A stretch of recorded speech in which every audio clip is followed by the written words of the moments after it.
Radio Kapi, grand témoin. Mesdames et messieurs, auditeurs, internautes de Radio Kapi, bonjour. Ici, nous sommes au Musée national où nous avons le plaisir de recevoir Monsieur Mobutu Nzanga. C'est à l'occasion de cette grande exposition sur feu le maréchal Mobutu, intitulée Mobutu, une vie, un destin. Et je vais m'entretenir avec lui pendant ces quelques minutes pour vous donner un aperçu de cette grande exposition. Pourquoi cette exposition? Pourquoi maintenant? Pourquoi pas hier? Pourquoi pas demain? Monsieur Nzanga Mobutu, bonjour. Bonjour. Comment allez-vous? Mais très bien, je vous remercie. Alors, nous sommes ici au Musée national. Pourquoi cette exposition maintenant?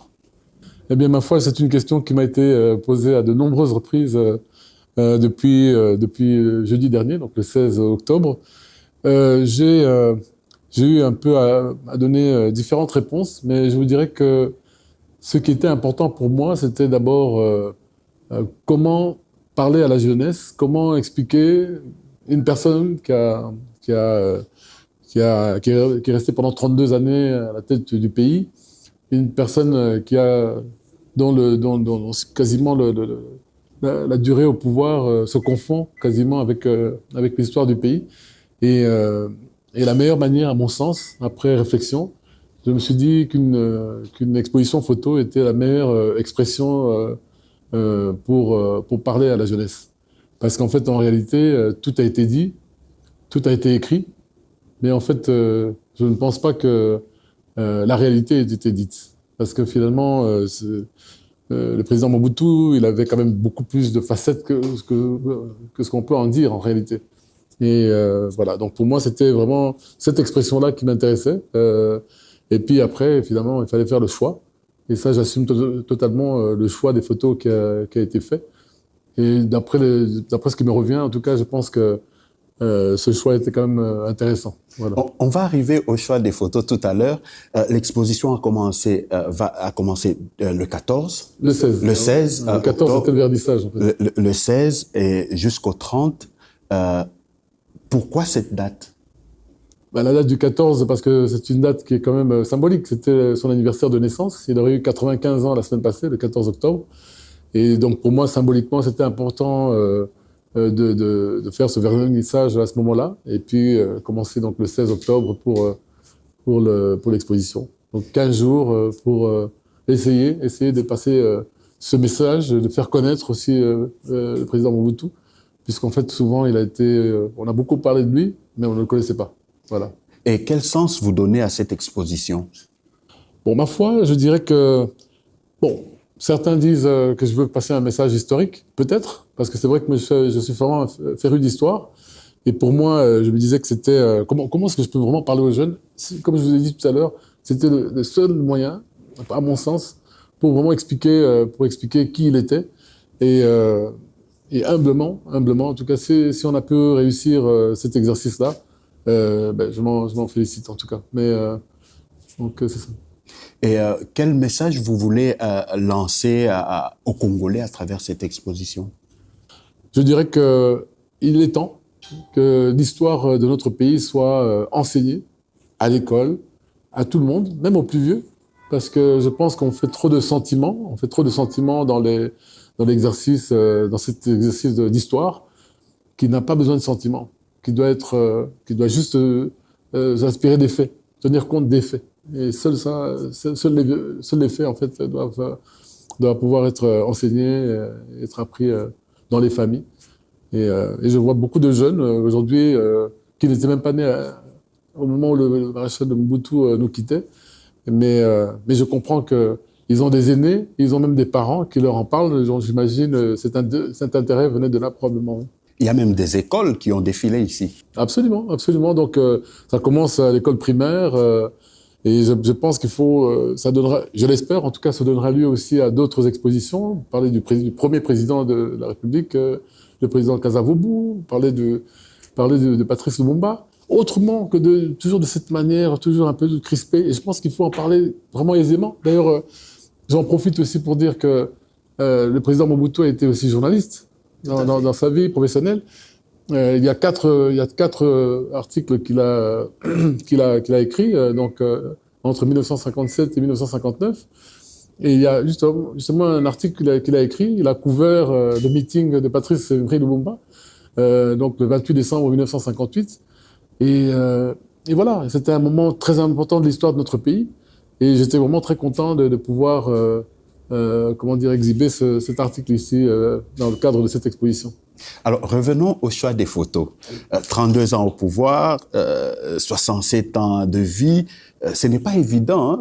Vous devriez avoir eu beaucoup de mal dans le choix des photos. Absolument, absolument. Mais il faut dire aussi que cela fait de nombreuses années que je me prépare un peu à cet événement sans réellement savoir ce que je voulais en faire. Parce que c'est plus de 20 ans que je numérise les photos ou même les négatifs.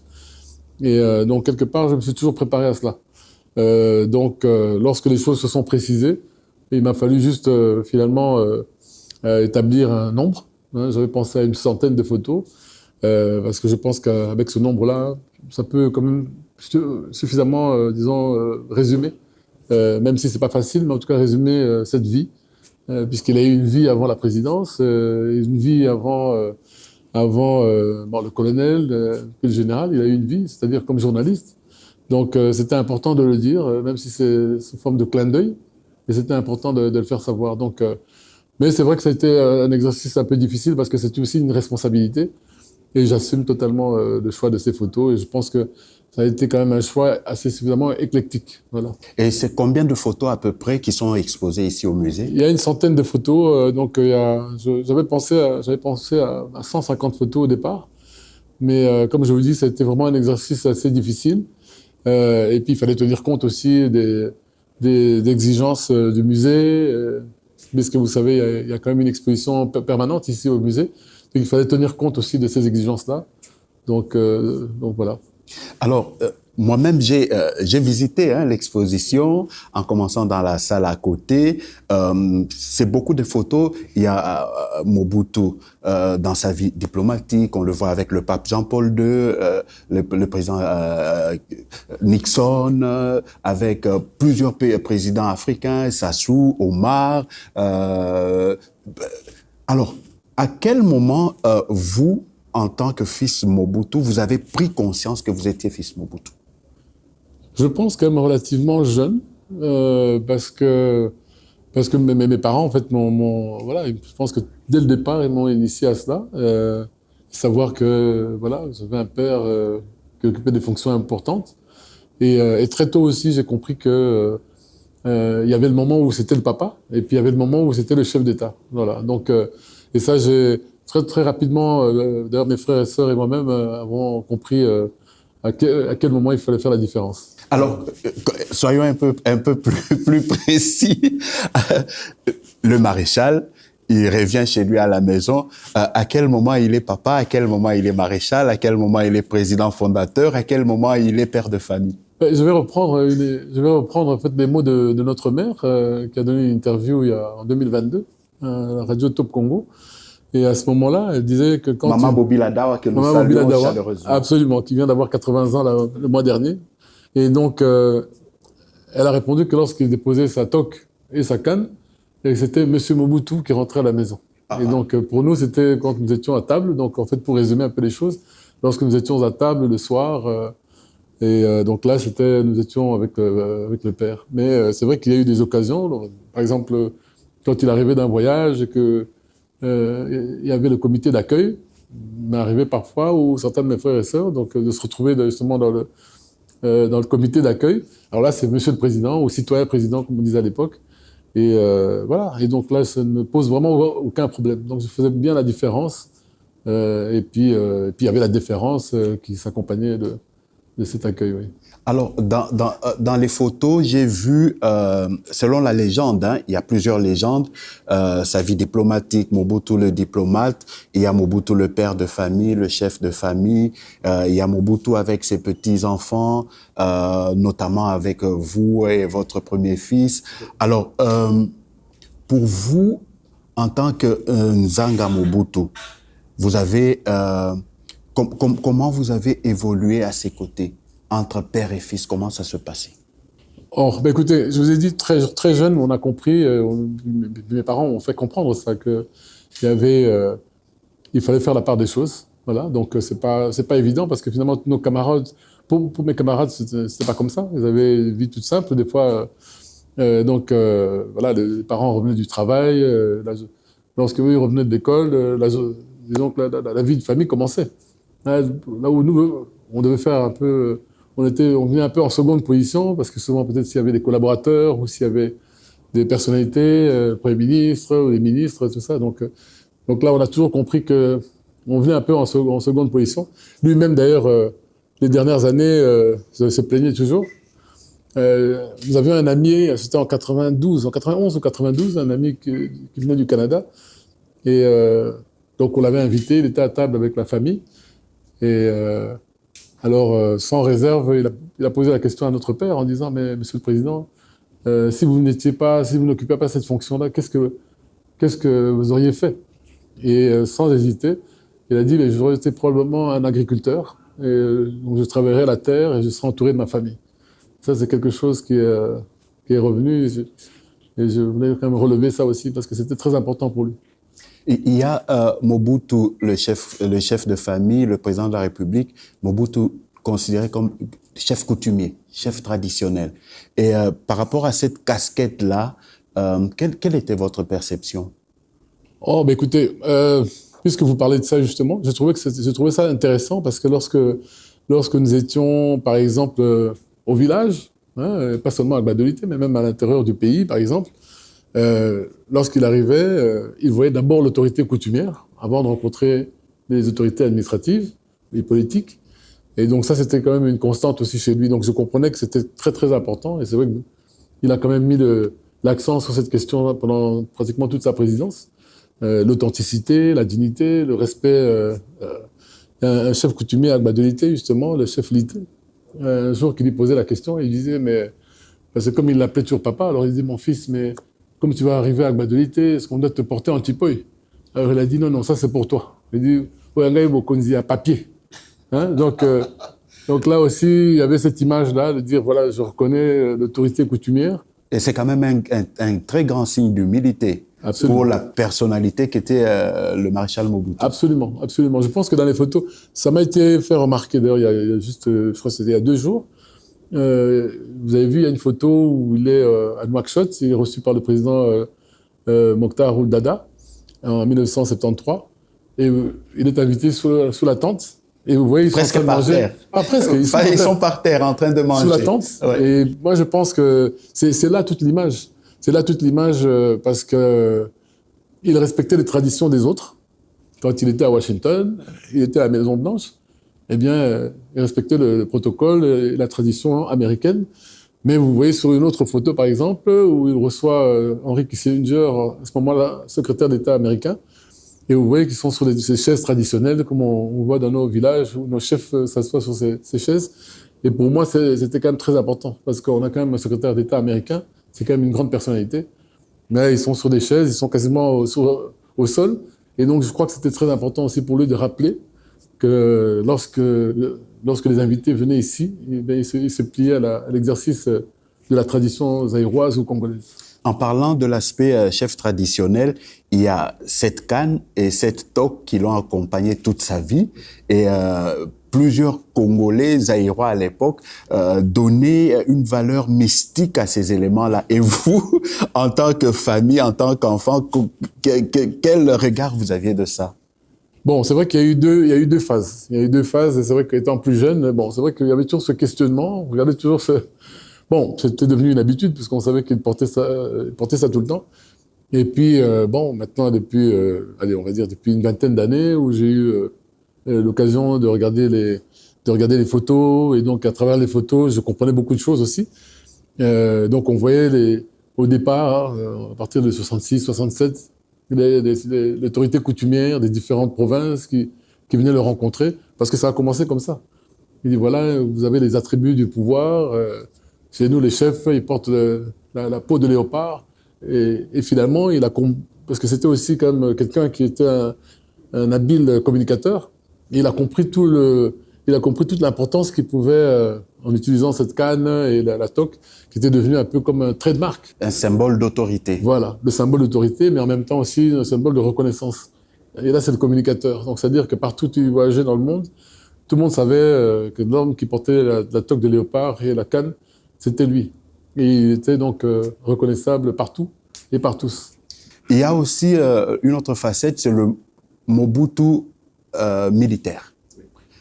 Et vous aviez dans la famille certains de vos frères qui étaient militaires, les défunts Kongolo, il y a Manda, voilà, le défunt Konga. Et quelle relation il avait avec vos frères en tant que militaire cette fois-là? Mais écoutez, là encore pour tout le reste, c'est-à-dire que ce soit sur le plan militaire, sur le plan politique, il y avait toujours cette exigence. Ah oui, une démarcation claire, hein, mais il y avait toujours l'exigence là de la discipline. C'était pareil en politique, c'était pareil sur le plan militaire, et même en tant que papa, il y avait toujours cette exigence-là il faut savoir se comporter, d'être respectueux vis-à-vis des aînés. C'était comme ça d'ailleurs, on nous apprenait que il fallait toujours avoir le respect vis-à-vis de nos aînés, qu'on disait maman, même pour nos jeunes sœurs, il faut dire maman, parce que c'était aussi une forme de respect. Moi même, j'ai des jeunes sœurs qui ont presque 20 ans de moins, mais on les appelle comme ça et donc ça, c'est une forme de respect, en fait. C'est-à-dire que quand dans votre propre maison, vous vous comportez comme ça, vous ne pourrez que mieux vous comporter lorsque vous serez à l'extérieur, lorsqu'on va voir des amis, par exemple, qu'on voit leurs parents. Il y a toujours cette forme de respect qui nous a été inculquée au sein de la maison.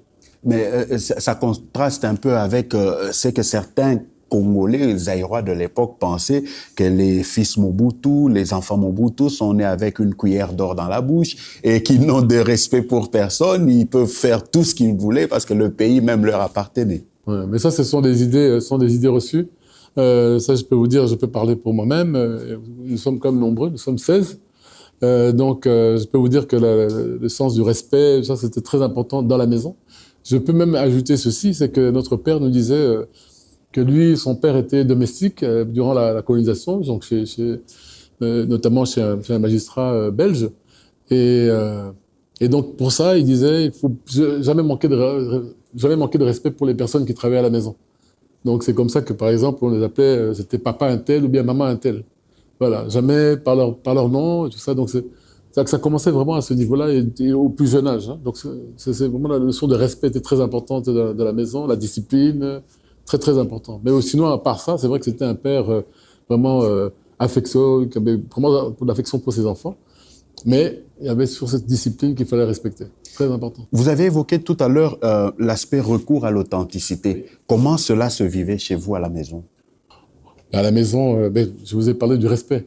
Mais c'est ça aussi, l'authenticité. C'est-à-dire reconnaître l'aîné. Reconnaître l'aîné, très important aussi, dans la tradition aussi familiale. Ça, c'est très important. Le sens de l'autorité lorsqu'on est un aîné. Et l'autorité, pas l'autorité pour l'autorité, l'autorité pour que tous les pouinés puissent suivre aussi l'exemple. Ça, c'est très important. Moi, j'ai perdu mes frères aînés. Aujourd'hui, je comprends tout le sens de la responsabilité qui m'incombe. J'ai des sœurs aînées, bien sûr, mais dans nos traditions, lorsque vous êtes un garçon et que vous avez des responsabilités, vous avez la responsabilité vis-à-vis de votre maman, vis-à-vis de vos frères et sœurs.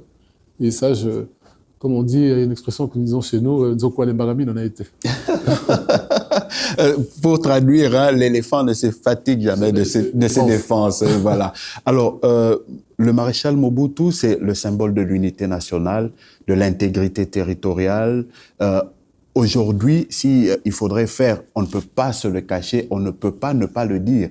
Avec la situation que traverse le pays aujourd'hui, beaucoup de Congolais sont quand même devenus nostalgiques. Est-ce que ça vous arrive, ces sons de cloche-là? Absolument, absolument. Moi, je le ressens dans nos rapports. Bon, je fais du distinguo avec les premières années qui ont suivi son décès et surtout aussi qui ont suivi notre départ en exil. Bon, les choses n'étaient pas comme ça dans les premières années. C'est tout à fait normal. Il faut donner du temps au temps. Comme je dis toujours, j'ai toujours dit même à ma famille que finalement c'est le temps qui allait replacer le maréchal dans son contexte et dans le sens de l'histoire, quoi. Donc oui, je vois ça, je le vois tous les jours, où que je sois ici au Congo ou même quand je suis à l'extérieur. Je sens qu'il y a cette nostalgie et forcément, comment ne pas comparer? Parce que nous subissons une situation aujourd'hui depuis 30 ans. C'est pas une situation qui est nouvelle. Ça ne doit pas être facile non plus pour les autorités du moment. Donc c'est pas facile du tout. Mais c'est vrai que quand on repense au président Mobutu, forcément on se dit ah mais il aurait pu ceci, il aurait pu cela. Mais bon, vous savez le contexte dans lequel tout ça s'est produit. Donc à la fin de la guerre froide, et qu'il y a eu un redéploiement ou un changement du dispositif ici dans la région. Et donc, mais nous espérons en tout cas que la situation va pouvoir changer. Je crois que tout commence d'abord par la détermination politique, la détermination tout court, le patriotisme et ne pas accepter l'inacceptable. Je crois que ça, avec tout ça, je pense que les choses peuvent changer dans le pays. Alors, il y a l'une des dates importantes dans l'histoire du pays et même du maréchal Mobutu, le 24 avril 90, au moment où il proclame le multipartisme, c'est la démocratie. Vous, à ce moment-là, vous êtes où et est-ce que vous étiez au courant de ces discours? Comment vous le recevez enfin? Écoutez, moi, je n'étais pas du tout au courant et je pense quand même que beaucoup de gens, même dans la classe politique, au sein du parti MPR, je pense que personne n'était au courant, à part peut-être 2 ou 3 personnes. Moi, je me trouvais en Belgique et je me souviens que j'étais avec des camarades étudiants qui m'ont avec qui on a regardé tout ça. Bon, nous, on l'a pris, évidemment, nous étions là en Europe. Pour nous, la démocratie, c'était dans vraiment... le contexte européen. Ah, mais bien sûr, oui. Donc, pour nous, c'était la valeur cardinale, la démocratie, le changement. Et c'était lui-même qui opérait ce changement. Donc, pour nous, c'était un grand moment. En fait, moi, je l'ai vécu, en tout cas, personnellement et avec mes amis, comme un grand moment. Est-ce qu'avec le recul, vous ne vous dites pas que c'est à ce moment-là que le déclin a commencé? Avant tout, moi, je dirais peut-être qu'avec le recul, l'étudiant que j'étais, je me dis est-ce que peut-être qu'à ce moment-là, s'il était parti, je me suis souvent posé cette question, est-ce que si à ce moment-là il était parti, est-ce que... Mais en même temps, je me dis, on se pose beaucoup de questions, mais je me dis, est-ce qu'à ce moment-là, on n'aurait pas déjà déstabilisé le pays? Parce qu'en fait, en réalité, la déstabilisation, elle a commencé bien avant. Bien avant. Là, maintenant, quand on consulte des archives, quand on parle avec des acteurs de l'époque, cette déstabilisation, elle a été déjà programmée bien avant. Bien avant 96, 80, tout ça, la période 96-97, elle a été programmée des années auparavant. Alors, un petit recul historique, entre 80 et 82, il y a cette fronde qui naît au sein du parti État avec les 13 parlementaires, l'UDPS. À ce moment-là, est-ce que vous ne vous dites pas qu'il y a quelque chose qui ne va pas dans le pays? Bon, moi, je peux parler avec le recul, parce que finalement, moi, parce qu'à titre personnel, j'avais entre 10 et 12 ans, donc entre 80 et 82. Oui, avec le recul, oui, certainement. Je crois qu'il y a, d'autres diraient, une sorte de révolution de palais. Hein, donc, puisqu'en fait, c'était au sein même du parti que tout ça a commencé. Mais tout ça fait partie aussi de l'histoire du pays. Tout ça fait partie aussi des changements. Après les 2 guerres de 77, 2 guerres de Chabat, il y a eu des changements, il y a eu des discours. Il y a eu un premier discours en 77 déjà, et puis le fameux discours aussi de 1980 sur l'importance de changer, qu'est-ce qui gangrénait un peu la situation dans le pays. Donc, tout ça fait partie aussi de l'histoire. Et puis, quand on regarde dessus, surtout au niveau international, là aussi, on sent qu'il y a quand même beaucoup de changements. On sent déjà les soubresauts au sein même de l'Union soviétique, par exemple. On sent qu'il y a des grands changements aux États-Unis, avec l'arrivée de Ronald Reagan. Donc, il y a énormément de changements déjà à ce moment-là. Et bon, moi, je considère ça, ce n'est que normal dans un pays et dans son évolution. Moi, je trouve ça tout à fait normal.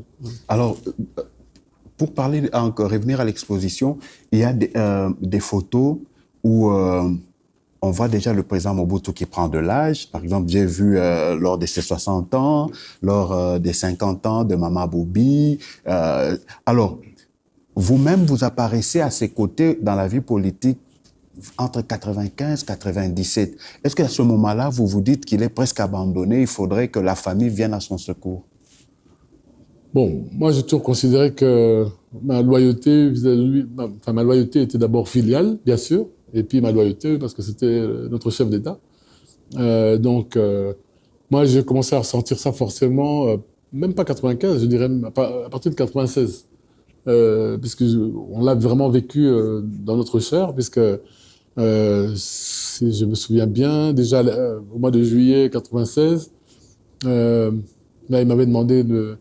Il y avait une partie de la famille, surtout avec tous mes pouinés. Donc il avait dit, écoutez, moi je dois aller voir mon médecin, comme ça tu vas rester un peu avec tes pouinés. Et lorsqu'on l'a retrouvé donc en Suisse, c'est là qu'il m'a annoncé qu'il devrait être opéré. Une semaine après. Donc on était le 15 août, c'était l'anniversaire d'un de mes frères qui nous a quittés en 2011. C'est là qu'il m'a dit, la semaine prochaine, je me fais opérer. Voilà. Et donc déjà, pour moi, c'était la première fois que j'étais en situation de voir mon père. Je ne l'avais jamais vu malade, je ne l'avais jamais vu dans une situation de difficulté au plan de la santé. Et puis les choses se sont déroulées. On a assisté au premier soubresaut dans la région. On a vu dans un premier temps, on a vu le drapeau rwandais qui avait été planté chez nous, dans le Kivu, et avant de le retirer, et puis au mois d'octobre, ça a été l'avancée telle que les choses se sont déroulées.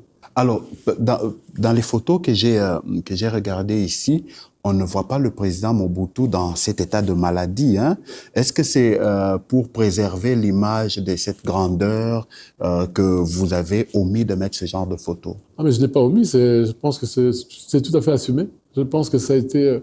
D'ailleurs, moi je me plains souvent de ça parce que je dis, mais souvent dans les journaux, ces dernières années, on ne voit que ça. Enfin, je dis, c'est depuis plus de 20 ans d'ailleurs, hein, on voit souvent. Chaque fois qu'on parle du président Mobutu, on montre cette image-là. Alors, je sais que c'est fait à dessein, hein, je ne fais pas l'idiot en disant ça, mais je suis bien conscient que de ce côté-là, c'est ça qu'on veut passer comme message. Alors de mon côté, je ne vais pas prêter le flanc à ça non plus. Donc moi, je vais donner ce que...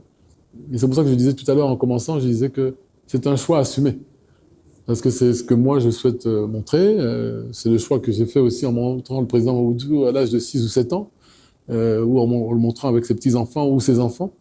C'est aussi un choix parce que j'ai souhaité que les gens voient toutes les facettes.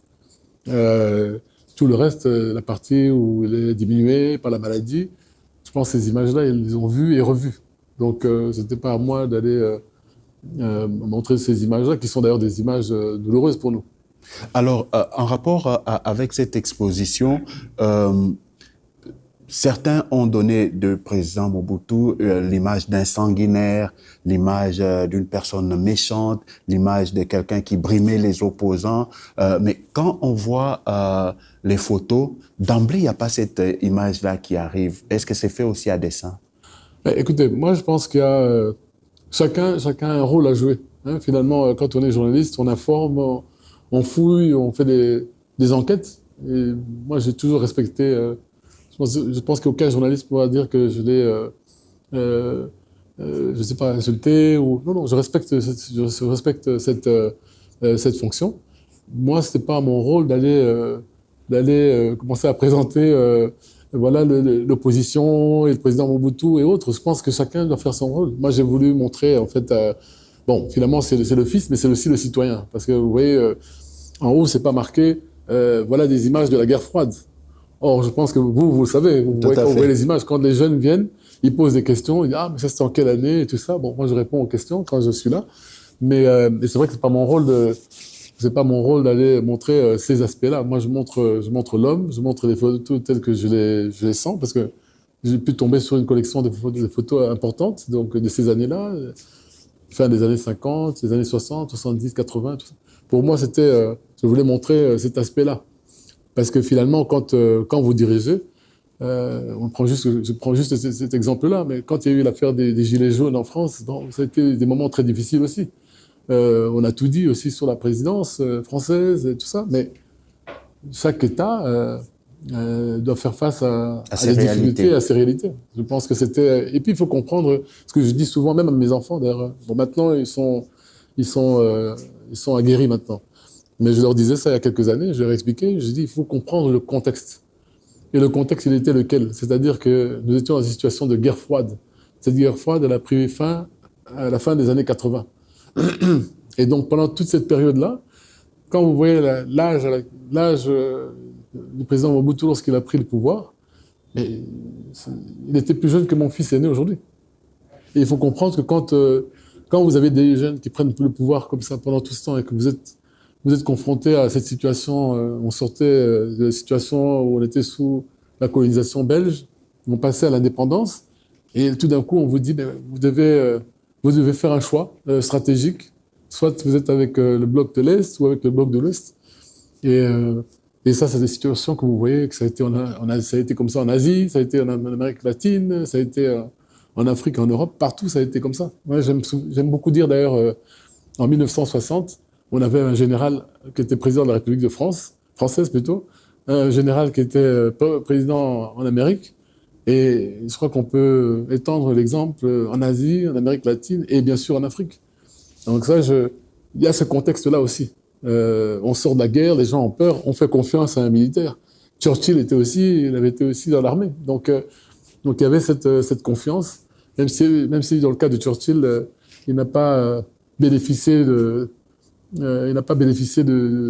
soutien, puisqu'après la guerre, ce sont ses opposants qui ont pris le pouvoir, en fait, démocratiquement, naturellement. Mais voilà. Donc, Est-ce qu'en perspective, il n'y a pas l'idée d'un musée carrément Mobutu? mais oui, absolument. En fait, bon, peut-être pas un musée à part entière, mais nous avons eu au niveau de la famille, et dans le cadre de la fondation qui sera annoncée bientôt, l'idée de faire un centre avec une bibliothèque, avec un institut, sur les différentes thématiques. Parce qu'il y a un autre aspect aussi dont on ne parle pas beaucoup, que je n'ai pas évoqué non plus ici à travers les photos. On aurait pu le faire, mais c'est un autre sujet. C'est qu'il a beaucoup fait pour l'environnement, énormément. D'ailleurs, il y a une photo que vous voyez qui est à l'étage, où on le voit se faire décorer par un prince des Pays-Bas, et donc de l'ordre de l'Arche d'Or, donc qui récompensait justement toutes les personnes qui agissaient ou en tout cas qui prenaient des politiques favorables à l'environnement. Ouais. Et à travers le pays, il y a certainement beaucoup de gens qui souhaiteraient voir une telle exposition dans les différentes provinces. Est-ce qu'il y a des choses qui sont prévues dans ce sens-là? À travers cette exposition, c'est vrai qu'il y a eu beaucoup de demandes. On nous a dit, mais pourquoi on ne voit pas la toque en léopard? Pourquoi on ne voit pas la canne? Pourquoi ceci? Pourquoi pas ça? Alors, c'est assez intéressant parce qu'on sent qu'il y a un engouement. Un engouement. Et ça nous rassurait, en fait, à ce niveau-là. Je pense avec toute l'équipe qui a organisé l'exposition. Et bien sûr, on a demandé que l'exposition puisse se déplacer. On nous a demandé à Lubumbashi, on nous a demandé à Matadi. Bon, on n'a pas encore entendu tout le monde, il reste encore une semaine, mais voilà, ce sont des choses sur lesquelles on devra réfléchir, on devra faire un peu le point sur l'exposition, ce qui a été moins bien, et tout ça. Donc on doit faire un peu notre analyse de tout ça. Mais moi, je n'ai rien contre cette idée-là de pouvoir faire voyager l'exposition, et même en Europe, parce qu'on nous demande aussi Paris et Bruxelles, bon, je sais pas, donc... Mais avant de nous engager, je pense qu'il faut d'abord que nous puissions faire un peu une analyse de tout cela et puis surtout réfléchir sur toutes les demandes qui ont été faites. Mais je suis content que ce message-là soit passé aux jeunes. Au moins, de ce point de vue, je suis quand même rassuré parce qu'on a vu beaucoup de réactions et donc ça nous rassure. Mais en même temps, je dis aussi, parce qu'il faut quand même être aussi juste. C'est que je pense que c'est important que toute notre histoire soit par des comme on l'a fait ici à travers l'exposition, mais que toutes les grandes personnalités de ce pays, à commencer par nos chefs d'État, que ce genre d'initiative puisse être faite. Je pense que ce serait tout à notre honneur, parce que lorsque les gens viennent ici au Congo, un peu comme quand nous nous déplaçons en Europe ou en Amérique, moi personnellement, j'aime aller dans les musées, j'aime m'informer, j'aime bien regarder qu'est-ce qu'il y a sur le plan culturel dans ces pays-là. Et j'aimerais aussi quand même voir ce genre de choses-là ici. C'est pas dans la précipitation qu'on a fait cette exposition. Je vous l'ai dit, ça a été d'abord une idée qui a été pensée pendant le Covid. Mais je cherchais en tout cas un moyen de faire passer ce message-là, en tout cas de faire réfléchir sur l'homme. Parce que est-ce que c'est l'homme qu'on présente? Ouais, parce que souvent, je disais aussi à mes enfants, je dis, mais écoutez, lorsqu'en Belgique ou ailleurs, lorsqu'on écrit sur le président Mobutu, il faut savoir que c'est déjà des Occidentaux qui écrivent sur un Africain. Donc il y a déjà il y a de la condescendance, tantôt on ne comprend pas, la culture, donc il y a quand même beaucoup de choses. Hein, j'espère qu'en tout cas j'aurais fait ma part de complémentarité, j'aurais montré plusieurs facettes, ce qui à mon sens n'est pas fait, donc c'est peut-être pas leur rôle non plus aux médias étrangers, mais en tout cas en tant que Congolais, en tant que fils de ce pays, en tant que citoyen, en tant que fils du président Mobutu, j'ai pensé que c'était mon devoir de le faire et j'espère que ce sera apprécié à sa juste valeur. On est en train de terminer. Vous avez beaucoup parlé de vos enfants, hein, et quelle perception ils ont de leur grand-père. Beaucoup peut-être ne l'ont pas connu, mais à travers les images, à travers les photos, à travers les histoires entendues dans la famille, quel est leur ressenti? Maintenant, ça va, maintenant ils ont, l'exercice a été quand même, ça a été long, mais maintenant je pense qu'ils sont aguerris parce que pendant des années, ils ont posé beaucoup de questions. J'ai mon fils cadet qui un jour m'a posé la question, il m'a dit, mais à l'école, on a dit que mon grand-père était un dictateur. Alors c'est à ce moment-là que j'ai compris que je devais commencer à parler à tous mes enfants et de leur expliquer et qu'ils comprennent le contexte. Parce que je leur dis toujours, moi j'ai appris beaucoup de choses à l'école. Par exemple, moi on m'a dit à l'école, voilà, le roi Léopold II, c'était le roi bâtisseur. Et ça s'arrêtait là, c'était en Belgique. Eh bien, quelques années après, c'est pas à l'école, mais c'est dans les bibliothèques, c'est dans les livres et tout ça, j'ai appris beaucoup d'autres choses. Donc je pense qu'il y a toujours un travail à faire, on apprend des choses à l'école, mais il faut comprendre le contexte. Voilà. Et je pense qu'on ne parle pas assez, on n'a pas assez parlé de la guerre froide et de ce qu'elle a pu engendrer à travers le monde, mais particulièrement dans notre pays. Et ça, il faut comprendre quand même le contexte. Je me rappelle un jour, quelqu'un m'a dit, ah non, mais Moni Maréchal, Moni problème, il y a Télémika qui a dit qu'on va attaquer Angolais. C'est-à-dire, Maréchal, un jour, il s'est levé et il a commencé à attaquer les Angolais. Mais évidemment, il faut comprendre le contexte. Je ne sais pas, ça lui avait été expliqué peut-être de cette manière-là, mais en fait, le contexte est très important. Et comprendre que, voilà, c'est quand même l'uranium de ce pays qui a servi au programme nucléaire américain pendant la Deuxième Guerre mondiale, et que de ce fait-là, les Américains ou les Occidentaux ne pouvaient pas laisser un tel pays avec de telles ressources entre les mains du bloc de l'Est, qui avait quand même déjà des appuis parmi nos voisins et même sur le continent. Donc ça, c'est quand même très important à comprendre aussi. Et je pense, comme je vous disais tout à l'heure, là, on a essayé de montrer un peu ces aspects-là, donc à travers certaines photos. Mais c'est vrai qu'il faudra peut-être faire des colloques et aller un peu de l'avant.